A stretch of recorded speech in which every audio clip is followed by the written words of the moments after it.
नमस्कार दोस्तों, कैसे हैं आप लोग। मेरा नाम सौरभ कुमार है और मैं आप लोग को यहाँ पर स्पेक्ट्रम किताब से आधुनिक भारत का इतिहास पढ़ा रहा हूँ। और इस किताब से हम लोग पढ़ने जा रहे हैं। आज का टॉपिक वो है आपका, एक मिनट। तो आज का जो टॉपिक हम पढ़ेंगे वो है आपका इस किताब का जो सभी चैप्टर का जो सारांश दिया गया, समरी। तो समरी को पढ़ रहे हैं, ठीक है। तो समरी में आज हम चैप्टर नंबर 7 पढ़ेंगे, ठीक है। इससे पहले चैप्टर नंबर 6 तक का समरी कंप्लीट कर लिए, ठीक है। तो इकाई थर्ड में आपका यूनिट यूनिट 3 में आपका आएगा, ठीक है, आपका चैप्टर नंबर 7। और यूनिट 3 में आपका दो चैप्टर आते हैं, एक आपका अध्याय 6 और 7, ठीक है, चैप्टर 6 और 7। और इकाई 3 का नाम है कंपनी शासन के विरुद्ध बढ़ता विद्वेष। तो कंपनी शासन के विरुद्ध बढ़ता विद्वेष में आपका जो भी है उसको पढ़ रहे हैं। तो जो कि अध्याय 6 और 7 में आपको जो है दिया गया है, जो अध्याय 6 और 7, ठीक है, इकाई 6 और 7, ठीक है।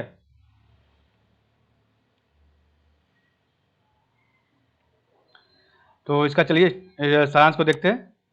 चैप्टर नंबर 7 आपका जो है वो 1857 का विद्रोह है। तो आपका चैप्टर नंबर जो 7 है वो 1857 का विद्रोह के बारे में पढ़ना है। और इसका हम लोग आज समरी सारांश के बारे में पढ़ेंगे, ठीक है। तो चलिए स्टार्ट करते हैं सारांश।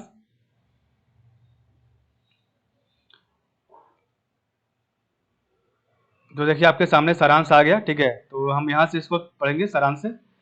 तो विद्रोह में आपका है उपनिवेशवादी नीतियों एवं शोषण का परिणाम।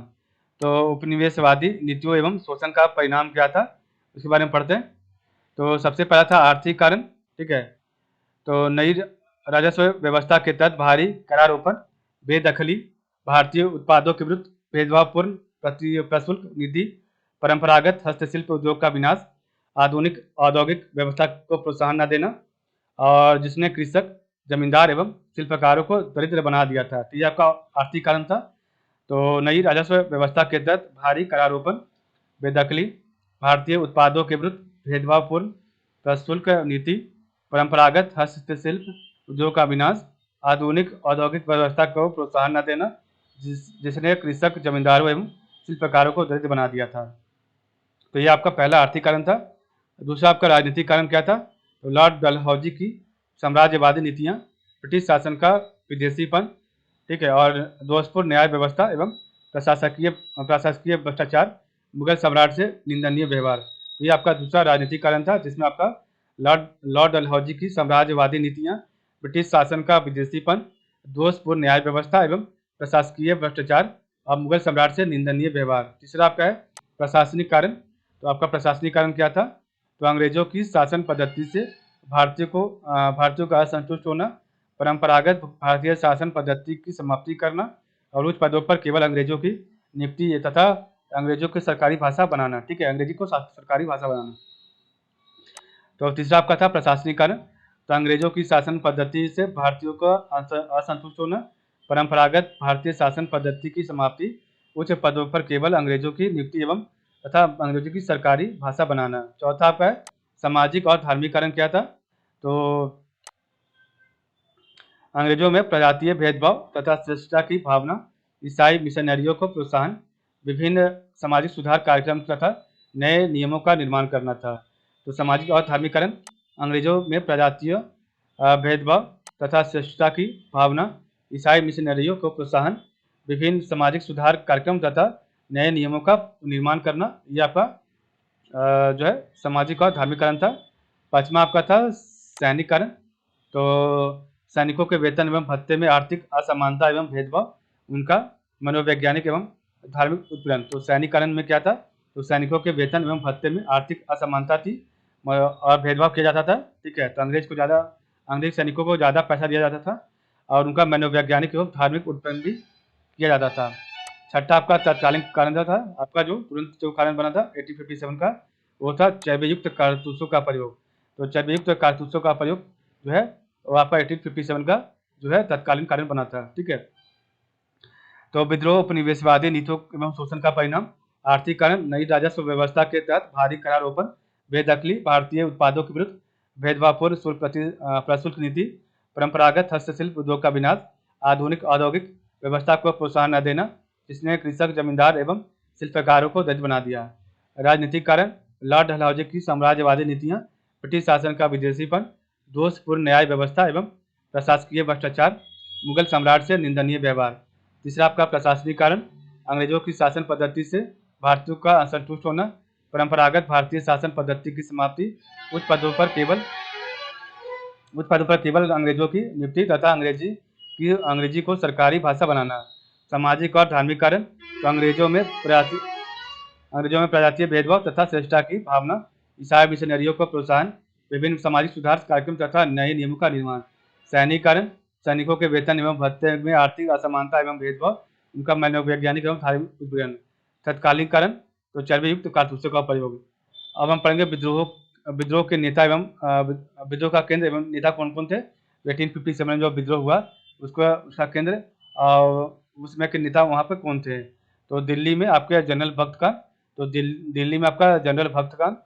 कानपुर के नेता थे नाना साहब, तो कानपुर के नाना साहब। लखनऊ के बेगम हजरत महल। बरेली के नेता थे खान बहादुर, तो बरेली के आपका खान बहादुर। बिहार का नेता था कुंवर सिंह। फैजाबाद के मौलवी अहमद अब्दुल्ला। झांसी की रानी लक्ष्मीबाई। इलाहाबाद के लियाकत अली। ग्वालियर के तांतिया टोपे, ठीक है। गोरखपुर के आपके गजादर सिंह। फर्रुखाबाद के आपके नवाब तफजल हुसैन। सुल्तानपुर के आपके शहीद हसन। संबलपुर के आपके सुंदर साई। हरियाणा के राव तुलाराम। मथुरा के आपके देवी सिंह। मेरठ के आपके कदम सिंह, ठीक है। सागर आपके शेख रामाजान। गढ़मंडला का शंकर शाह एवं राजा ठाकुर प्रसाद। रायपुर के आपका जो है नारायण सिंह और मंदसौर के आपके शहजादा हुमायूं फिरोज शाह, ठीक है। तो ये आपके नेता थे। तो दिल्ली में आपके कौन थे, जनरल भक्त खान। तो दिल्ली में जनरल भक्त खान थे। कानपुर में नाना साहिब। लखनऊ में आपका बेगम हजरत महल। बरेली में खान बहादुर, ठीक है। तो दिल्ली जनरल भक्त खान, कानपुर नाना साहब, लखनऊ बेगम हजरत महल और बरेली आपका खान बहादुर, ठीक है। बिहार में कुंवर सिंह। फैजाबाद में मौलवी अहमद उल्ला। झांसी में रानी लक्ष्मीबाई। इलाहाबाद में लियाकत अली। ग्वालियर में टांटिया टोपे। गोरखपुर में गजादर सिंह, ग से गोरखपुर, ग से गजादर सिंह। फर्रुखाबाद में नवाब तफजुल हुसैन, ठीक है। सुल्तानपुर में आपका शहीद हसन। संबलपुर में सुरेंद्र साय। हरियाणा में राव तुलाराम। मथुरा में देवी सिंह। मेरठ में आपका कदम सिंह। सागर में शेख रमाजान। गढ़मंडला में शंकर शाह एवं राजा ठाकुर प्रसाद। और रायपुर में आपका नारायण सिंह और मंदसौर में आपका जो है शहजादा हुमायूं फिरोज शाह, मंदसौर में, ठीक है। तो ये आपके 1857 के नेता थे, ठीक है। तो बिहार कुंवर सिंह, फैजाबाद मौलवी अहमद उल्ला, झांसी रानी लक्ष्मीबाई, इलाहाबाद लियाकत अली, ग्वालियर तांतिया टोपे, गोरखपुर गजादर सिंह, फर्रुखाबाद नवाब तफजल हुसैन, सुल्तानपुर शहीद हसन, संबलपुर सुरेंद्र साई, हरियाणा राव तुलाराम, मथुरा देवी सिंह, मेरठ कदम सिंह, सागर शेख रामाजान, गढ़मंडला शंकर शाह एवं राजा ठाकुर प्रसाद, रायपुर नारायण सिंह, मंदसौर शहजादा हुमायूं फिरोज शाह। अंग्रेज जनरल जो कि विद्रोह को दबाया था। तो आपका दिल्ली में कौन थे, दिल्ली से आपके जो थे lieutenant Willoughby, John Nicholson, lieutenant Hudson, ठीक है। तो आपका दिल्ली में 3 जो है आपके सेना जनरल थे। तो एक थे आपका लेफ्टिनेंट बिलोबी, उसके बाद जॉन निकोलसन और लेफ्टिनेंट हडसन, ठीक है। निकोलसन हडसन, सन हो गया, सन हडसन, ठीक है, और बिलोबी, ठीक है। और आपका जो है कानपुर से, तो कानपुर से व्हीलर, पूर और व्हीलर, ठीक है, और कॉलिन कैंपबेल थे, ठीक है। तो कॉलिन कैंपबेल तो कान पर जो है घंटी बजाते बेल, ठीक है, और व्हीलर थे, ठीक है, पूर व्हीलर, ठीक है। लखनऊ से आपके जो थे हेनरी लॉरेंस थे, तो लखनऊ से हेनरी लॉरेंस, ब्रिगेडियर इंग्लिश, ठीक है, और Henry Havelock, Henry Lawrence, James Outram और सर कॉलिन कैंपबेल। तो आपके कॉलिन कैंपबेल कानपुर और लखनऊ दोनों में थे, ठीक है। लॉरेंस थे, हैवलॉक थे, Henry Lawrence, Henry Havelock, brigadier English और जेम्स ऑटरम थे आपके लखनऊ में, जिन्होंने विद्रोह को दबाया था लखनऊ में। झांसी का जो अंग्रेज जनरल था उसका नाम था सर यूरोज। बनारस में था कर्नल जेम्स नील था, ठीक है। तो बनारस में कर्नल जेम्स नील था, ठीक है। तो दिल्ली में lieutenant Willoughby, John Nicholson, lieutenant Hudson. Kanpur में sir Hugh Wheeler, Colin Campbell. Lucknow में Henry Lawrence, Henry Havelock, brigadier Inglis, James Outram और सर कॉलिन कैंपबेल थे। झांसी में सर ह्यूरोज, बनारस में कर्नल जेम्स नील थे।